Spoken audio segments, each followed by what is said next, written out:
क्या एक भाई को 19-20 हज़ार रुपये के लिए अपनी मरी हुई बहन का कब्र खोद कर उसके कंकाल को निकाल कर और बैंक वालों के सामने ले जाकर सबूत के तौर पे ये दिखाना पड़ेगा कि हाँ साहब, सच में हमारी बहन की मृत्यु हो गई है। ये सच्ची कहानी है उड़ीसा के केओंझर जिला का।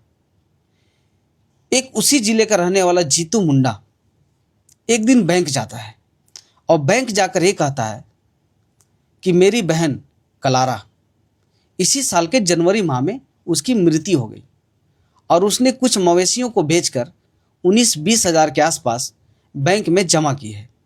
साहब, उस पैसे को हमें वापस दे दीजिए। बैंक वाले कहते हैं कि कुछ तो सबूत दो मरने का। जीतू मुंडा कहता है, साहब हमारे पास कुछ सबूत नहीं है। लास्ट में बैंक वाले जो बैंक कर्मी हो गुस्से में कहते हैं कि जिसका पैसा है उसे लेकर आओ।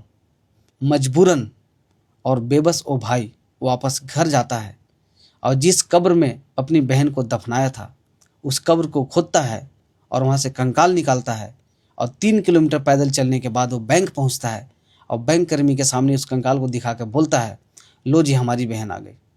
बैंक वाले कहते हैं ठीक है आपका पैसा मिल जाएगा। सवाल ये नहीं है कि उस लड़की ने पैसे जमा किए थे और उस लड़की के भाई को ये पैसे ज़रूरत थी। सवाल ये है कि क्या दीवार की इस पार जो एक इंसान खड़ा है उस इंसान के अंदर इंसानियत नाम की चीज़ ख़त्म हो गई है या फिर सिस्टम का मतलब नहीं पता है। मोरल हम भी समझते हैं, कागज़ तो है ज़रूरी, लेकिन वो बेचारा अनपढ़ इंसान, पढ़ा लिखा नहीं है, उसकी बहन मर गई इसका कोई सबूत उसके पास नहीं है। अगर बैंक वाले चाहते तो अपने किसी भी बैंक कर्मी को भेजकर, ग्राम पंचायत होती है, ग्राम सभा होती है, इसके जरिए वो फील्ड विजिट करवाकर वो जांच कर सकते थे और जांच करके उस मरी हुई भाई के पैसे जो है, जो लड़की मरी उसका जो पैसा था उसके भाई को दिया जा सकता था। लेकिन आप ज़रा सोचिए कि एक बेबस इंसान के सामने एक इंसान उससे भी ज़्यादा बेबसी होकर अपनी इंसानियत को यूं ही दीवार के पीछे खड़ा कर देता है। फिर ऐसे इंसान और ऐसे इंसानियत होने के क्या मतलब है?